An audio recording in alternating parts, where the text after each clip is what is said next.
Thank you and welcome to the show this morning. The topic this morning is slavery and gun violence in the South. And we're fortunate to have with us to talk about slavery and gun violence in the South, Alana McLaughlin.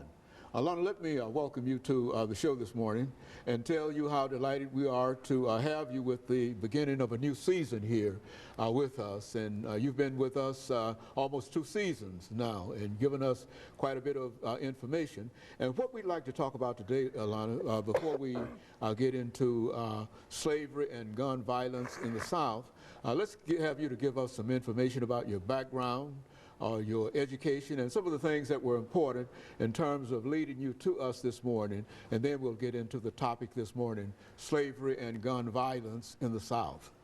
Well, I was born August 27th, 2002. I'm 10. I've been to multiple schools. I'm currently at John Early Museum Magnet Middle School, 5th grade. And I was basically raised in a very religious household, go to church every Sunday. And basically I'm here today to share with you certain things about slavery and gun violence in the South. And I've been studying on my iPhone. And, you know, that's basically... And so you're ready to give us some information. Let's talk about that, Lana. As you indicated, the topic is slavery and gun violence in the South. You want to... in the South, and we want to make sure that our audience understand that we are trying to deal with some of the real problems that we have in this country today, and that is with guns and violence. And we want to use slavery as an example of talking about some of the things dealing with gun violence in the South. And so let's start off by talking about the institution of slavery itself in the South. Now, basically, when you think about slavery in the South, you think about African Americans working for Caucasians, African Americans being sold in auctions, etc. But it was much more than that. Slavery was basically slave revolts. It was much more than you basically think of when you hear the word slavery.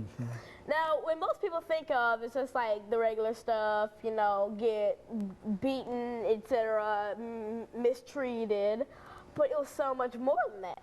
Now, if you've seen the movie Django Unchained, it goes in, it was staged 2 years before the Civil War, and it's talking about a much deeper, much more gruesome part of slavery where if you try to run away, your life was over. Just much more gruesome, the things they used to do to African Americans back in those days.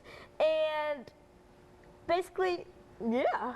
And so I think the way you try to tie this in is that the presence of slaves simply created a fear among the population, and that fear prompted this idea of gun violence. Is that what you're suggesting? And that this fear that you want to illustrate through some of the slave revolts and whatever. I think that was your original idea and your original intention. Now, slave owners really got agitated when the Stono Rebellion in 1739 happened. The Stono Rebellion was the deadliest revolt in colonial America, and it takes place in Stono, South Carolina.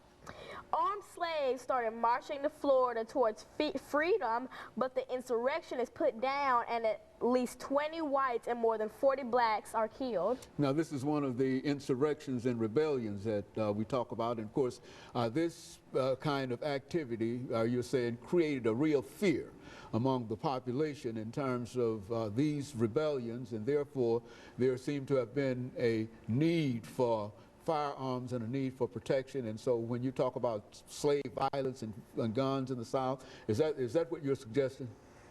And basically, say you were a slave owner. If you just experienced that turn of slave revolt, you saw all those slaves armed with firearms and guns, and you turn around to one of your slave workers, you at least have to think about, what if they did that to you? Now, the slave owners were scared for their lives, so they made it even more, so they they locked down the slaves. They made sure they had no weapons. They had less communication to other slaves. Okay, and of course, let us take this first commercial break, and we'll be back with our audience following this very, very short commercial break.